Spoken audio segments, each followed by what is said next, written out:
Okay. Um, Ladies and gentlemen, welcome to the Theosbound podcast. My name is Trey, and I'm joined by my irreplaceable, indispensable co-host, Nate. How you doing, Nate? I'm doing wonderful. Thank you for asking. How are you doing? I'm doing wonderful, cousin. And today we have a very, very exciting book to talk about, and that is Orthodoxy by G.K. Chesterton.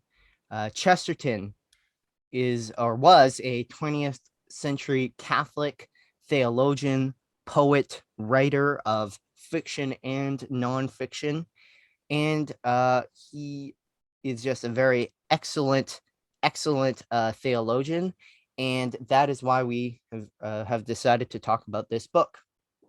So I don't know if you want to begin by just some basic comments or whatever. Yeah, we can just get right into it. All right. It's a great book, must read for anyone who is interested in theology or apologetics or anything like that or even anybody that's just interested in Christianity and has an interest for the more intellectual side of it, I guess you could say. Yeah, he was one of the Should definitely biggest read this book. he was one of the biggest influences on Lewis's conversion Oh yeah. to Christianity. And uh-oh. Ignore that. um okay, so I guess we can begin by talking about, I think it's chapter 2. This is yeah, chapter 2, entitled The Maniac. This is one of the most brilliant things I've ever read, to be honest, and because it gets directly to what a topic that we have been talking about very at length in these podcasts, and also that I've been talking about on my own channel, and that is the nature of self-relating.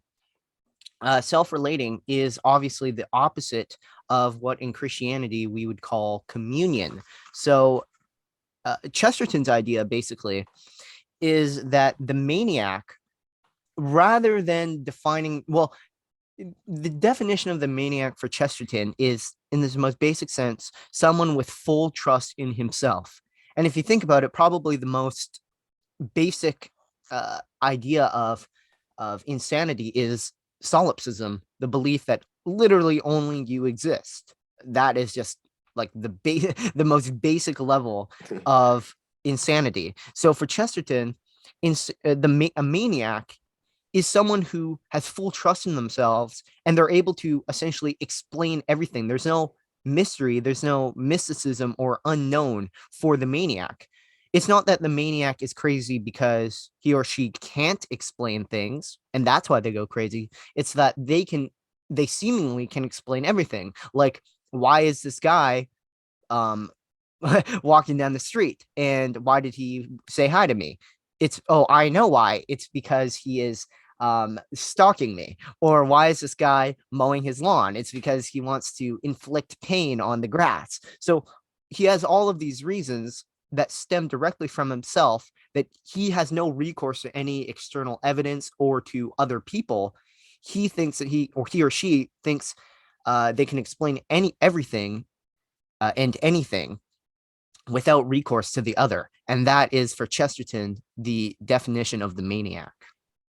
Yeah, and obviously for anybody familiar with the stuff that we've done before on either of our channels, really at this point, this this is this is just what the fall is. That's literally the whole idea of the fall. And Chesterton even talks about that later in one of the later chapters. He says, when talking about evolution and the idea of progress in modernity, he says that you may call this progress or evolution, but I just call it original sin. And I think that's exactly what he's talking about here. It's just the Mm. state of being in that original sin where you're cut off from the other. And that's ultimately what the being in the state of ontological sin is. It's being separated from the other. And we talked about that in our video on 666 and subjectivity a lot. So we don't need to repeat ourselves too much on that. But what I found really interesting and pretty funny was the the imagery of the snake eating its own tail, the Ouroboros, which is a rather unsatisfactory meal, as he says, and that that inspired me to write a bit about the Leviathan, because oftentimes well, in almost every context that I've heard people talking about the Leviathan, the Ouroboros is brought up. And people oftentimes just kind of lump the Ouroboros and the Leviathan in one category, as sort of this chaos monster that exists at the edge of reality or whatever. And in a way, they're onto something, but the Ouroboros isn't a Christian idea. It's not a Christian symbol, because it's the whole idea of the Ouroboros is that it's this necessary chaos that keeps everything whatever. It's wrong, basically. And like The what's funny is that like if the snake were to actually be able to eat itself, it would literally turn into not like it's a Yeah. nothing, it's a self-negating paradox there. And that's because self-relating doesn't exist. Like there in our Orthodox, and I think like this is just a biblical ontology of communion, wherein everything is in communion with each other, and ultimately everything only has being in reference to, in relation to God, in whom there the patterns or essences of created beings have always existed. I think, and that is, I'm not that well read on Maximus, but anyways, that like, the point is that self-relating literally is nothingness. Like, if this again, if the snake were to actually eat itself, it's just like a impossible imagery that turns into nothingness. So the like Hegel himself talks about how being, like the pure self-identity of being, just no no distinctions, right? No distinctions which imply communion, obviously. So without distinctions, if there's just a pure self-identity of being, that self-identity of being is nothing. So for us as Christians, how we should read that is just to say that identity is not found in self-relating. Identity is only found in communion. This is ultimately goes back to the Trinity, because each person of the Trinity, in their very I, they contain this I-ness contains a relation to the other, not in the sense that the I can be reduced to the other, but that in remaining distinct, this distinction is most perfect, is most absolute, precisely because within this very distinction is communion with the other. So it's very difficult for us fallen subjects to comprehend.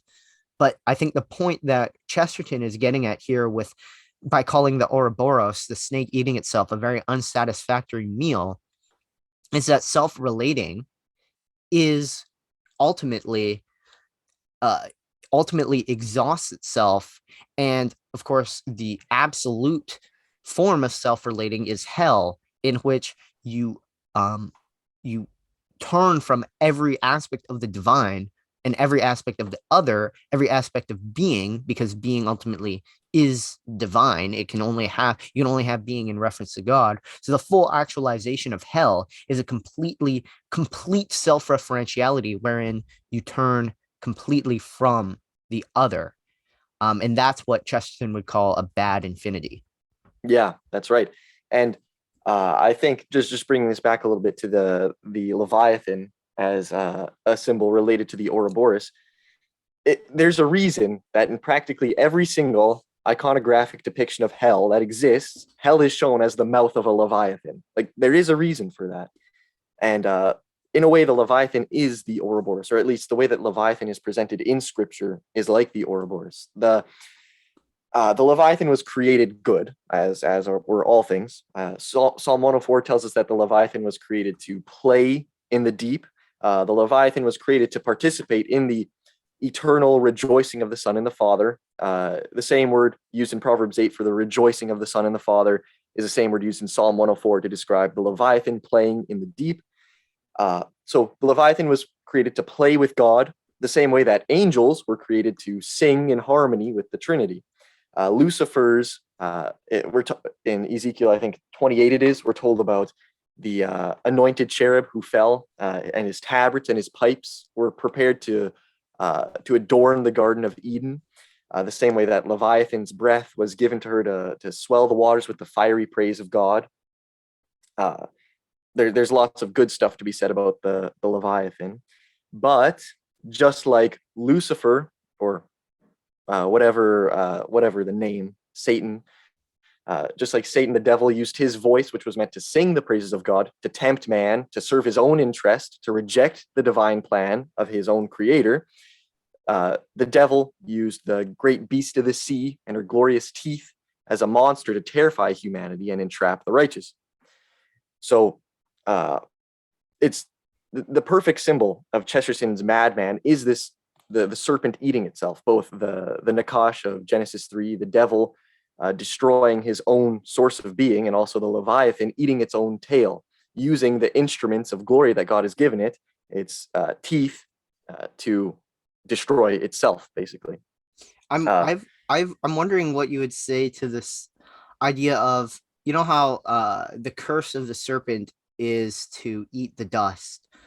yep. And if from context, it's obviously that's referring to eating, consuming dead humans, and that is part of the imagery of hell being the mouth, like the entrance to hell being the mouth of the serpent. Yep.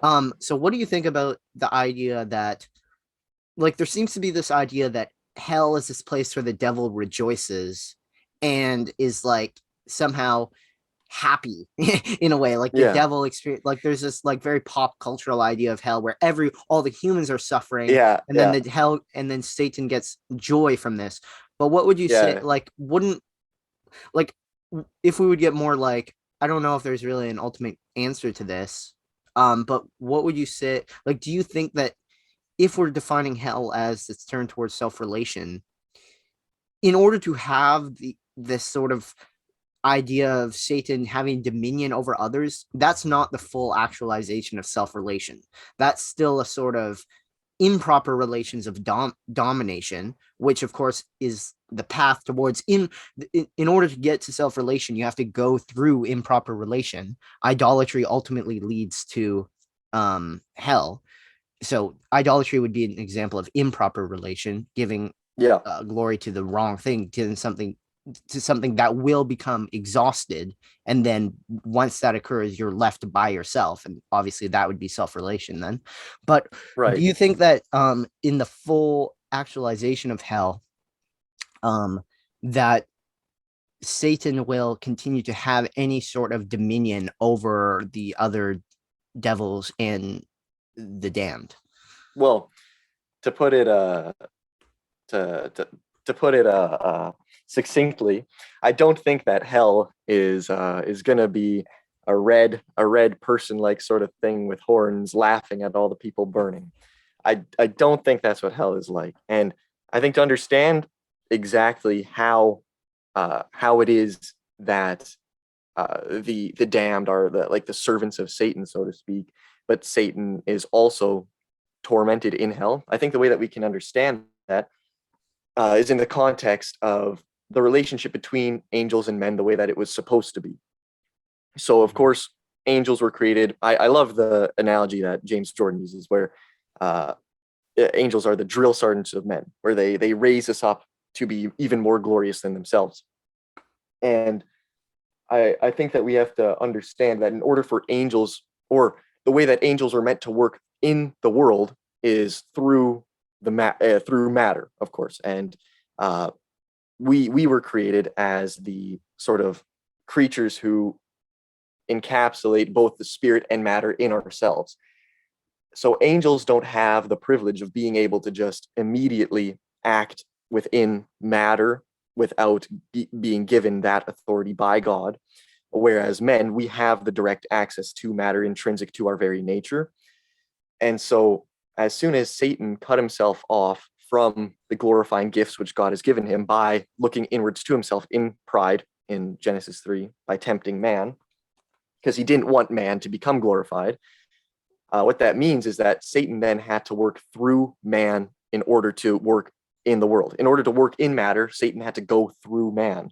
So, in order for evil, in order for Satan's own self interest to exercise, in order for him to exercise his own self interest in the world, he had to go through man, and he still has to go through man. Mm. And so, in the end, ultimately, every action that we ever take will ultimately either be shown to uh, have its agency in God or in Satan.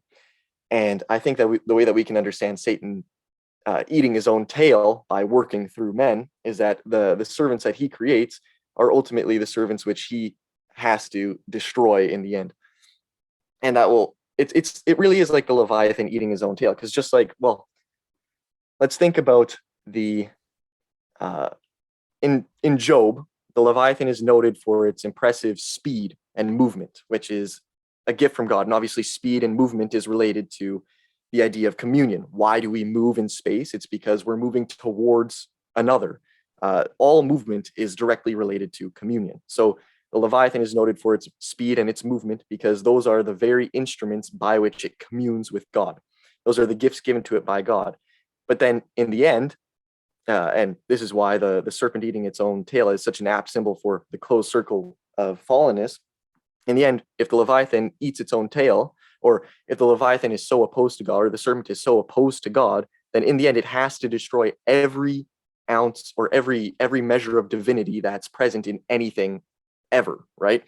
And that includes the gifts that God has given it in its own ability to move. And that's why the serpent in the end eats its own tail, because and that's why it's such an unsatisfactory meal, as Chesterton says, because all rejection of divinity ultimately ends in the rejection of the very instruments by which you reject that divinity. And so fallen men, as the instruments by which Satan works through the world to reject divinity, ultimately he will not be able to work through them anymore in the end, by the very merit of him using them to reject divinity. Does that make sense? Yeah, that makes sense. And it's interesting that Dante's depiction of hell, I haven't actually read it, but isn't it like isn't Satan in the center of the earth and he's like frozen in ice? Yeah. So it's kind of like this opposite of movement where hell there is no longer any movement. And that kind of gets back to this idea of the bad infinity or the bad eternity that Chesterton talks about when he's talking about I think it's still in chapter 2 where he's talking about the problem of self-relation and the nature of a closed circle, where it's like a a uh, a bad infinity is not like the infinity of hell, the eternity of hell, that it rather is not the uh it's not a symmetrical eternity to heaven. It's literally the opposite. And it's so opposite that it basically it's such a rejection of time as movement towards the other, because there's no otherness involved. There is no communion with the other. So it's a full turning back into oneself, into an eternal present, a full dissatisfaction. And that is the eternity of hell. Like, and the eternity of hell is the eternity of dissatisfaction because there is no movement other. There is no love, which is the movement towards the other in time. But heaven is the complete opposite that because it's beyond time, the movement of love, because it happens instantaneously. There's no gap in this movement. And we talked about this at length in our episode on Dumitru Staniloy's essay, Eternity and Time. So the idea of hell as pure stasis makes sense because it's sort of the direct opposite of hell as, I mean, rather heaven as the ever moving rest, as it's put by the Eastern Fathers, specifically Maximus the Confessor and St. Gregory the Theologian. So heaven is movement fully actualized. And this is kind of funny. It kind of shows a deficiency in the Catholic notion of the beatific vision from the way I understand it, because for them, there's sort of this full beholding of the essence of God, which for us, for the Eastern Orthodox, is just utterly impossible because God remains beyond us. It remains a mystery that we can only approach through his activities. And I guess this sort of leads us to something else Chesterton talks about, and that's the nature of mysticism. Because for Chesterton, the paradox of mysticism is the fact that those who subscribe to it believe that we can understand everything precisely through that which we don't understand. So God for us is super essential. He is beyond all grasping. And this precisely is the source of our understanding of everything and our eternal joy. Because if God could somehow be exhausted within our finite experience, that would mean that there is, that would mean there is an end to joy. That joy is finite. That's because like we can behold it within our finite minds. Only the infinite can truly contain everything, obviously, and this infinity is the very source of our eternal joy in heaven. So I don't know if you have anything to say about this idea of mysticism as understanding everything through that which we don't understand, which again Well, is God. I do have something to say if we backtrack a little bit to the what you were just talking about with time and the bad infinity of hell. I do have something to say about that, particularly in relation to the image of the snake eating its own tail. There's a Isaiah 27 verse 1 uh, uh, reads as follows: In that day, the Lord with his hard and great and strong sword will punish Leviathan, the fleeing serpent, Leviathan, the twisting serpent, and he will slay the dragon that is in the sea. And I think the two images here, Leviathan, the fleeing serpent and the twisting serpent, are really interesting because, of course, we understand the fallen subject and so also fallen time, because those two are intimately related to each other, time being a product of subject or intersubjectivity. The idea of the fleeing serpent, the ever withdrawing subject into itself, and Leviathan, the twisting serpent, the serpent who bites its own tail. I think those are two perfect images for everything that we're talking about here: the madman and bad infinity, and time collapsing in on itself. Because, of course, time in hell is an eternity of exclusion. It's the infinite reduction down, smaller and smaller and smaller and smaller, whereas the eternity of heaven is an expansion that gets bigger and bigger and bigger and bigger, right? Mm-hmm. So, and I also think that we can apply these two ideas, the fleeing serpent and the twisting serpent, to the two ideas of time in modernity and in Hellenic time, where in modernity, time is the ever fleeting present moment going on forever as a two-dimensional line, right? It's the ever fleeing serpent. And in Hellenic time, it's the twisting serpent, the fallen time, which time which has fallen into itself, where there's neither beginning nor end, and there is no way to differentiate between any particular moment because there is no beginning or end to give any particular moment any context, right? Yeah. If you have anything to say about that.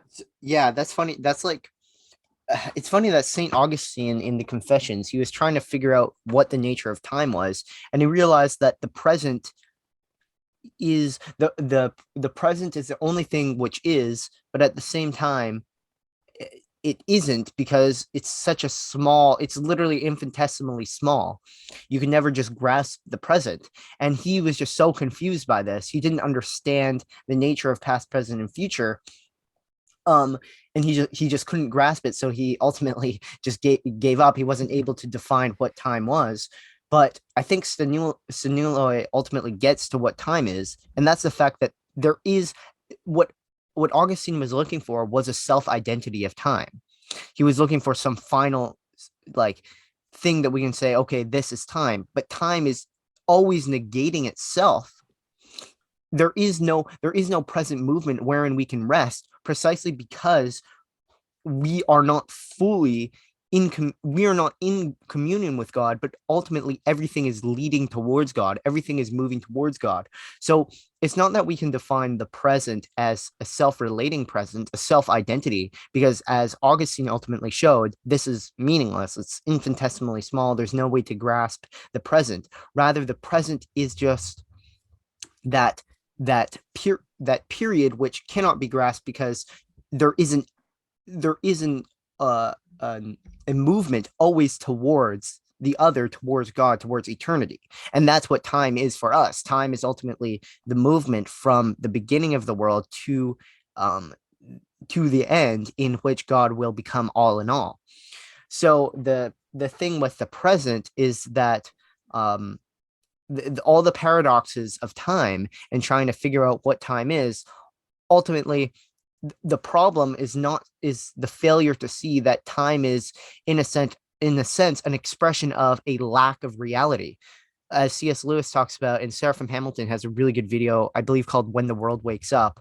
It's about how the world right now is, in a sense, a dream world. It's not fully real. There is something, there's, and that goes back to the fact that where God isn't, there is nothing. There's no positive substance outside of God. And essentially, insofar as creation isn't fully united with God, there is a sense of nothingness, of lack that is present in, of non-reality that's present in our world right now. So time is essentially the expression of this lack. And that's the reason why time is ever moving and we cannot ever grasp the present, because once you've grasped the present as a present, it becomes an eternity. And I think that's what hell is. It's a final present, and a final presence that is just exhausted. But as Augustine talks about, the present exhausts itself immediately. It immediately negates itself. So hell is this eternal, um, unceasing negation in which there ultimately is nothing but the self-relating void.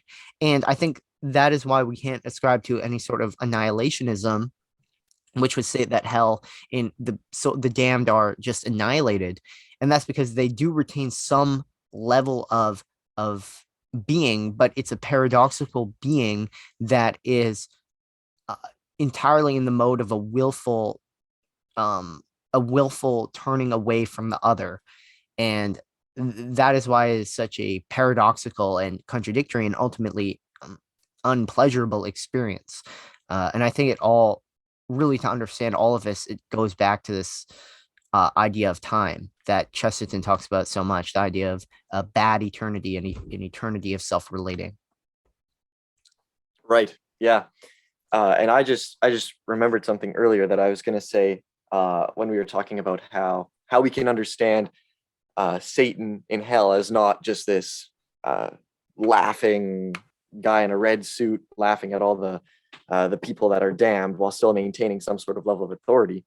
And I think that we can understand it in the context of not just the serpent eating its own tail, eating the very instruments by which it operates in the world, but we can also understand it in the context of how the symbolism in the Bible of the mother eating her own child. There's a curse in Leviticus, what was it, 20 something, Leviticus 27, I think it might be 26, something like that, where if Israel fails to follow the commandments, mothers shall eat their own children. It's like that's a bit of an odd curse there, and Jewish commentators never really knew how to understand this. I think Christian commentators were exactly right when they use this as a type of the Jews rejecting Christ, because ultimately Mm. a mother eating her own child, we can think about the child as uh, the fruit of labor, which God blesses you with, and through your children are the subjects through whom you extend your agency into the next generation. You raise your children to act in a certain way to take I guess you could say, the legacy that you've built up and that your ancestors have built up, then you pass it down to your children for them to then continue building upon. Mm. So when you eat your own children, you're taking the very subjects through whom you will be remembered in the earth, through whom your own agency will be continued in the earth, and you're consuming them. And that's ultimately not just detrimental to the child. You're not just killing the child. You are killing the child. You are taking away every ounce of agency that child could have in the world, but you're also destroying every ounce of agency that you can have in that world. And so I think that that's exactly how we should understand Satan in hell and how he is damned just alongside the rest of the sinners. He eats his own children. And because he eats his own children, he no longer has any way to act in the world, just like they have no way to act in the world as well. Well put.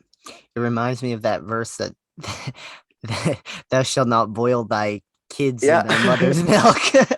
I think that's exactly what that has to do with too, actually. That one's a they bit that's a bit of a funnier verse. yeah. Bit more they lighthearted. they they boiled their own children in milk. What? uh okay.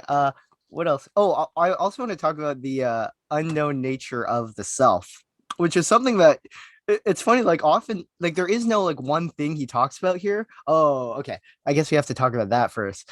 It kind of just scatters from like thing to thing, and he actually like has a reason for this, and that's because when we're talking about Christianity, we're not talking about something that explains certain facts or one fact. We're talking about something that explains literally everything. So when you go to try and explain one thing, it ultimately connects to everything else. And that's why you can get into these huge digressions that you can see in like Seraphim Hamilton's Yeah. videos or your videos, where you're just going in all of these different places because there's so much, everything, literally everything connects together. That relates to the communion ontology. Nothing is just self isolated, everything connects to everything else in a very real and um, in a way that can be described. And like this is Chesterton talks about how the this fact, the fact that Christianity explains everything, makes it essentially impossible to uh to just describe in it makes it very hard to describe. Like just to quote him, he says, uh it is very hard for a man to defend anything of which he is entirely convinced. It is comparatively easy when he is only partially convinced. He is partially convinced because he has found this or that proof of a thing and he can expound it. But a man is not really convinced of a philosophic theory when he finds that something proves it. He is only really convinced when he finds that everything proves it. So our thesis is, or our belief as Christians is that the Bible, the Christian worldview, explains literally everything, and that's why it's so difficult to talk about. Right. We're about to get cut off here by some technical issues. So, all right, sorry about that, folks. We got cut off. The elites do not want us to speak, and they want to silence us with 40-minute Zoom calls. So, what we were talking about was the fact that Christianity is difficult to prove to someone because it connects to so much, because it literally proves everything. You can't, like, to take like an analogy, you can't just grasp it in your hand like an object, like a small object, because it's so large it literally encompasses everything. Instead, you have to point at, it's like unraveling a infinitely long line of yarn, and you just keep pulling and pulling and pulling, and you just keep going because there's so much you can say, and it goes in like literally infinite directions, so you can choose what direction you go to, and ultimately it's going to lead to other directions, and it's just going to that's why it's just very difficult to talk about why Christianity is so um is true, or to try and prove it to someone, is because it's just so true that it's hard to explain in concrete, finite terms why it is true. right. And that it's there's an unlimited possibility of things that you can talk about with, and not just with about Christianity. Well, the thing is, anything that you talk about, any fact that you say is necessarily a Christian fact. Anything that's true about the world is necessarily a Christian truth. And so whenever you talk about anything, you can always relate it back to Christianity, and thus you can always relate it back to literally everything else, everything and anything else. Anything that you talk about can always be brought back to literally anything else by the very merit of everything that exists being a Christian thing. Every existence is a Christian existence. And so whenever we have conversations with anyone, particularly about Christianity, or but more generally about anything at all, there's always an infinite amount of possibilities of things that you can say. And I mean, even if to be more to go more fundamental with this, to go to even a more basic level, there's an infinite number of sounds that you can make. We could go back and forth for 40 minutes making incomprehensible grunts, but it wouldn't mean anything, right? So whenever you're talking to someone about Christianity, you can't just talk about anything and everything. You can start with anything, but you always have to narrow it down to a particular that's relevant to that context. And Mm-hmm. I think that's the great part about how Christianity relates to everything, is that uh, no matter who you're talking to or what context you're in, there's always a way in which you can bring it back to the ultimately unifying truth, who is the Logos, Jesus Christ. Mm-hmm. And on that what the reason why we even brought that up is because I wanted to talk about one thing that Chesterton just mentions and then just doesn't really go back to, and that's the idea that the self, your own self, is is something we have like no knowledge of. That the self is the ultimate, perhaps not the ultimate, but it's one of the great mysteries of of um of reality. Just to quote him, he says, "Every man has forgotten who he is. One may understand the cosmos, but never the ego. The self is more distant than any star. Thou shalt love the Lord thy God, but thou shalt not know thyself."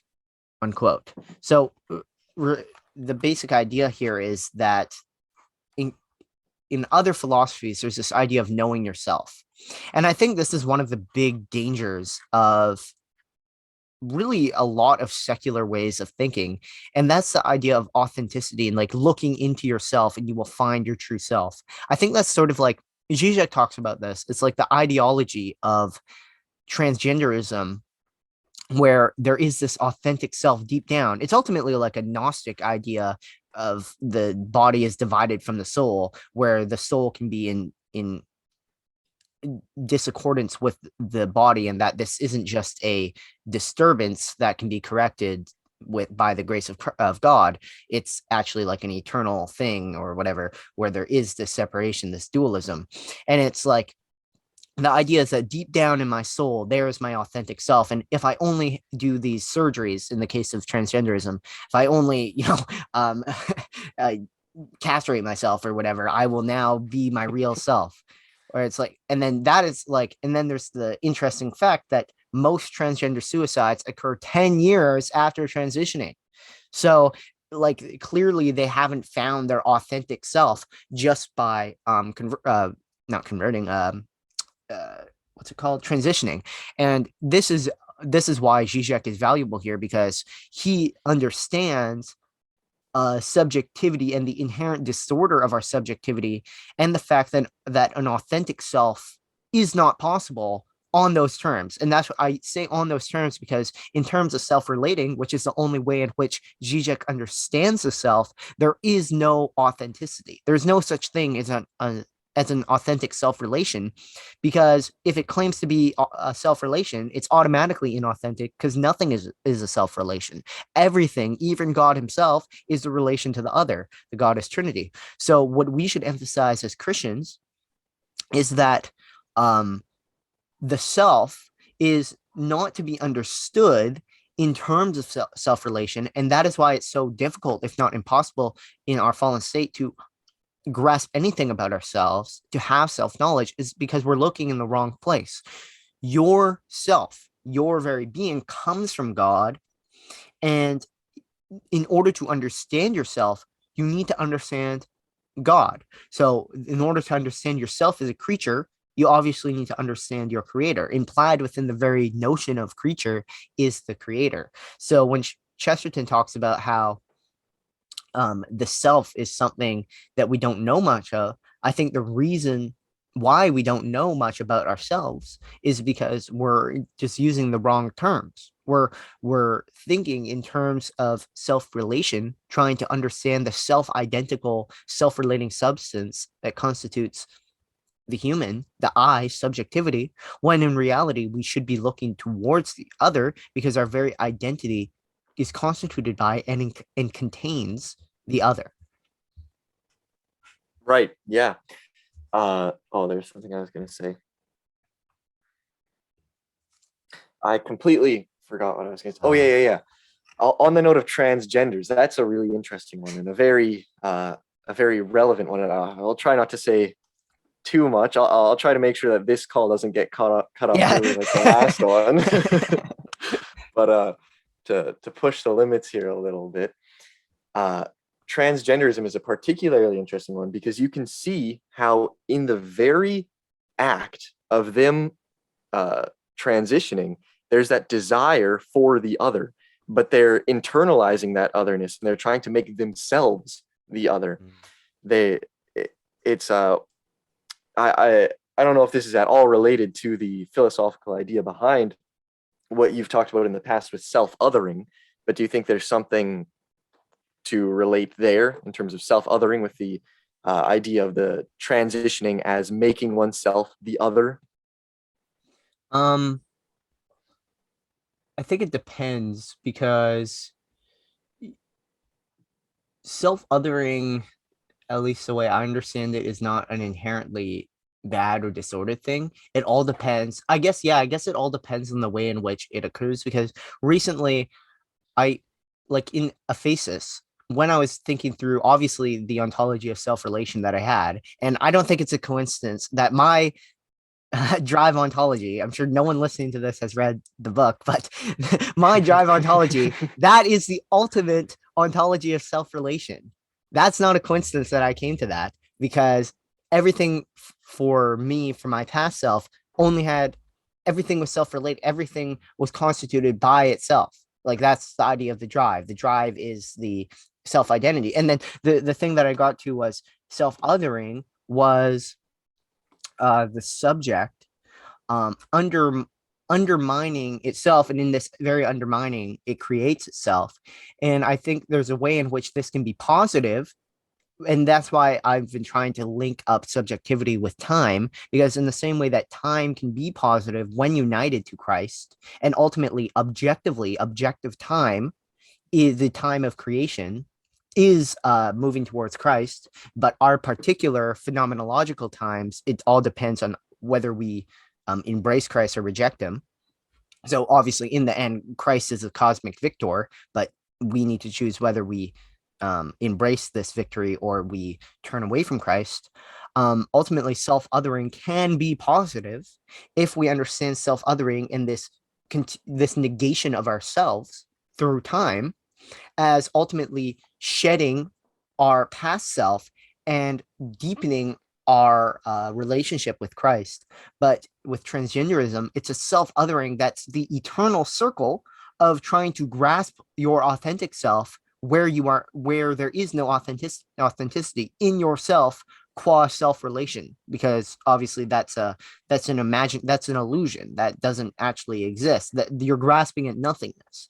And I think that in terms of transgenderism, that is firstly this confronting the problem of subjectivity, the fact that we do not know who we are, and we're thrown into a world, to use Heideggerian terms, where we are inherently disoriented because we do not have because we are fallen, we possess original sin, and it's responding to that by on your own terms trying to become become the other and subsume the other within yourself, I guess, uh, as you were talking about, instead of embracing the other and engaging in a mutually synergistic relationship of love. So, and of course, that would be um, the the example of that would be marriage, where you're united into one flesh. But obviously, transgenderism is um, trying to literally become the other flesh, and this becoming the other instead of a unification with the other, this is not communion. That's the opposite of communion. That is self-relating. That is more so self-relating. Right. So self-othering is good insofar as the negation of the self is followed by the embrace of the other, I guess you could say, right? Yeah, and it's Yep. the negation of the self occurs through the embrace of the other, but a negation of the self can also occur in a that would be the upward spiral towards God, the very negation occurs through the embrace of the other, because Right. it's the same moment, especially in terms of subjectivity itself. But that's just way that's just way too complex or off topic. But it can also be a downward spiral insofar as you're moving away from the basic level, because we don't believe we're totally depraved. We're not born in absolute self-relation. We're not born into hell, but we are born in and fallen improper, disoriented world. So a negative self-othering would be, instead of this upward movement towards God through the negation, you are negating yourself by rejecting, um it's a pure negation that doesn't involve the embrace of the other. And that's kind of why the term self-othering, I don't think self-othering really can apply to the movement towards God, because the whole idea of self-othering is that it's a negation of oneself by oneself and a movement towards a different form of oneself. And I think that's sort of the downward spiral of self-relating that ultimately ends in the final present, in which it has reached an eternity, a final state of pure self-relation, pure negativity, pure negation. And that is hell. Right. And so if we understand uh, the bad side of self-othering as sort of the transgender consumption or destruction of the other by sort of making a compromise with the other and taking it into yourself and manufacturing otherness, which is of course impossible. We can't Mm-hmm. manufacture otherness, and we can just see that at a very basic level with transgenderism. They don't truly become the other. It's just sort of this compromised, deformed image that's halfway between male and female.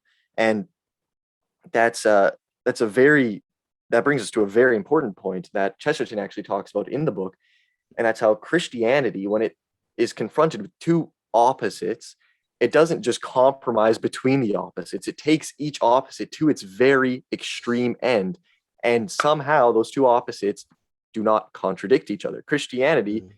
does not have any contradictions. It may have seeming paradoxes, but as soon as you take those paradoxes to their very end, they fit together perfectly, just like the two boards on the cross. And relating this to the idea of maleness and femaleness and transgenderism, we see that masculinity and femininity, which are not the same as maleness and femaleness, but that's a topic for a whole different thing. But you see that masculinity and femininity, or maleness and femaleness, are compromised with each other. And you get a result of everybody just being this homogenous blob of indistinguishable nonsense.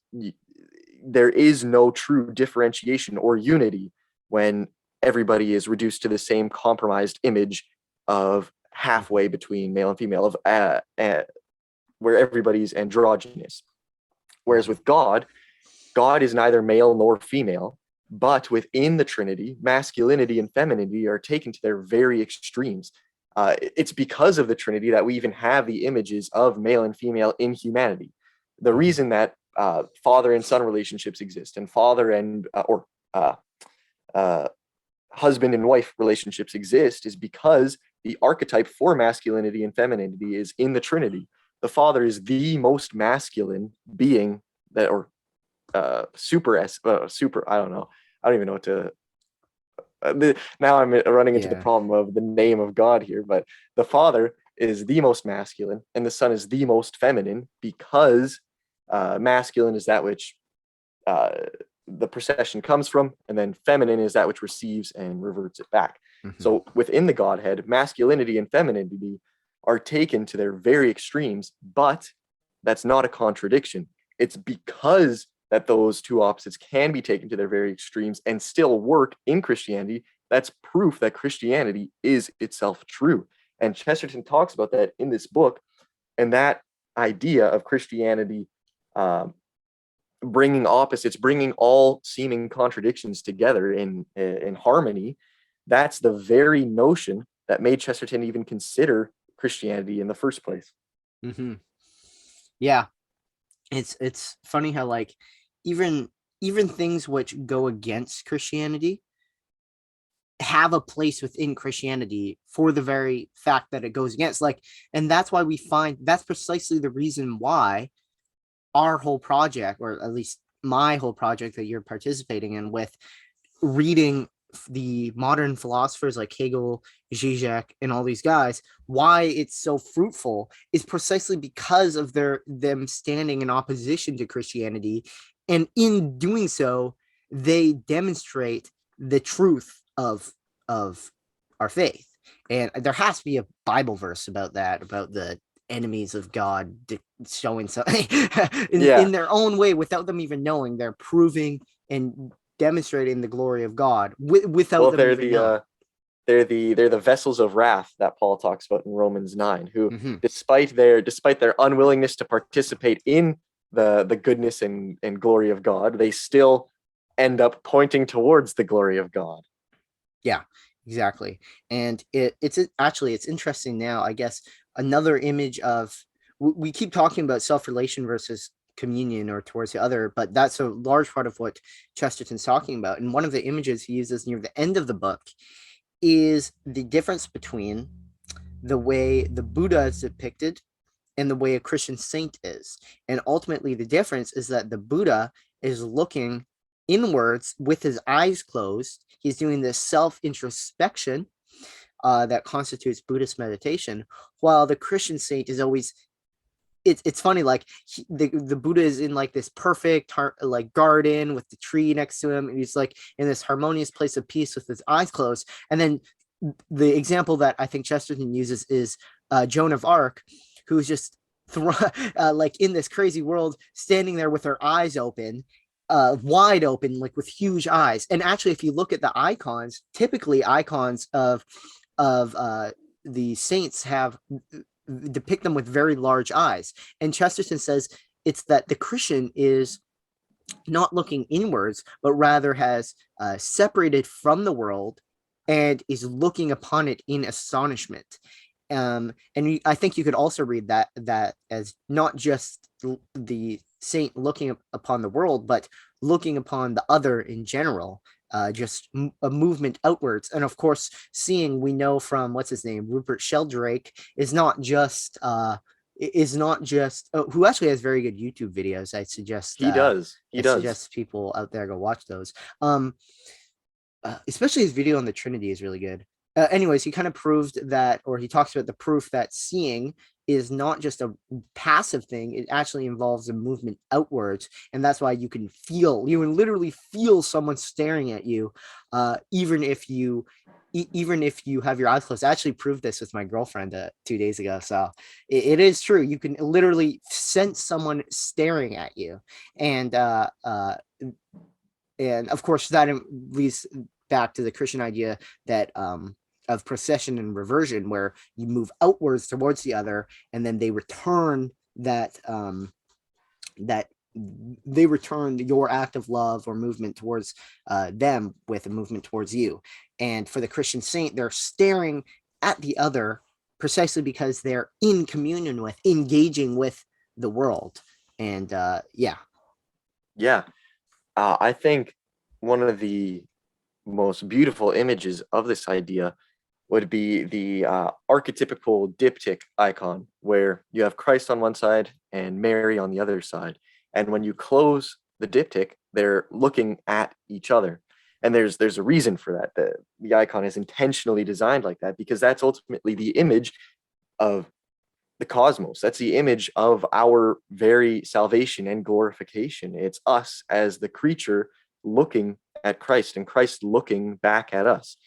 We can understand the gaze as the very essence of communion. And there are very few things on this earth that are that's more intense than genuinely looking at someone in the eyes in love and having that eye contact. Like, that is a very powerful thing, and it invokes a very powerful emotional response because it really does have a lot of meaning to it. And again, as you were talking about, that's because sight is not just the passive reception of the other, it's the giving of yourself to the other and the reception of the other. It's taking the other's love that they're sending to you in their gaze and then reverting it back to them in your gaze.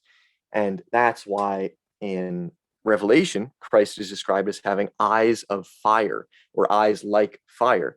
And that fire is the fire of the Holy Spirit, the Holy Spirit being the one who unites the Father and the Son. Christ looks at us in the Holy Spirit, and then we respond to that by looking at him also in the Holy Spirit and responding to his gaze in love. And yeah, that's all I have to say about that. So I don't really have any more notes here, but I will conclude by just saying that um Orthodoxy is, we didn't talk about a lot of stuff. Like, he talked about the critique of Scientism, like a very a classic line. I don't know if it's famous, but it's classic in my mind, is where he says that he's talking about some naturalists, and he says that um uh this guy thinks my worldview is limited because I cannot believe in naturalism, but Chesterton thinks that that guy's worldview is limited because he can't believe in fairies. So that's a Yeah, that's that's a good one. I like that so one. yeah. So there's critiques of scientism. There's just a basic explanation of the role of Christ and the paradoxes in the world, and as we kind of mentioned, the way these paradoxes are united in the Christian worldview. And it's very interesting because I think Chesterton and me and Chesterton sort of have similar minds, where we like to think through paradoxes and stuff. And at the same time, we're not content with just resting in these paradoxes. Like Zizek, the way Zizek works is he's fine with a paradox and then just sitting there with the paradox and not, and I think and of course, I think I've talked to you about how that's my theory of why Yeah, Zizek is so, yeah, he always seems so uncomfortable. It's because he's so close to Christianity, but but not quite. he just won't take that step. So, but He's of on the edge course, of the cliff. exactly. But Chesterton, he jumped off the cliff into the embrace of Christ, which I suggest everyone does. And It's worth it. it is worth it, and it's also worth also like whatever $15 it costs for this book, or just a PDF online for free. I highly suggest reading this book. Again, it's Orthodoxy by the great G.K. Chesterton, who is not being canonized because he was an anti-Semite. Is Apparently, that true? I don't think he was. He said some. No, I but don't is know. that the reason that he's not No, being yeah, canonized? that's the reason why. That is that's crazy. I don't That's know. crazy. I know, but Man. we don't want to be cut off. So, No, uh, yeah. We don't want this one to end abruptly like the last one. yeah. So, anyways, do you have any concluding comments, Nate? I think you put it very well. Go check the book out. Especially if I'm sure that most people who are listening to this are already familiar with like Jonathan Pajot, C.S. Lewis, and all of Mm-hmm. those who are kind of like some very big names in this circle of the internet, I guess you could say. Mm-hmm. Chesterton does a great job, and you will see very obviously once you get to some of the chapters where he talks about like fairies and all of that. Mm-hmm. What does he say? The fairyland Yep. philosopher, I think, Yep. is what he talks about. Yep. You'll see just how much he has influenced C.S. Lewis and pretty much every other Christian thinker past that. He does a great job at sort of breaking down the naturalistic worldview, which is really just nonsense. And it's such a perfect image of the self-relating insane circle where Mm-hmm. it appeals to you because it's so all-encompassing. It explains everything, Right. but simultaneously it explains nothing at all because it's a bunch of nonsense. Right. So definitely check that out. He does a great job with dealing with evolution and naturalism in a very uh, elegant way too. His writing is Yeah. really nice. Some of the best writing I've ever read. Oh yeah, for sure. He's very enjoyable to read. Yeah. It's not going to feel like a chore reading the book. No. So yeah, check it All right. out. And I think we can conclude here. Thank you all for watching. Yes. Pray for us, and we'll see you on the next episode.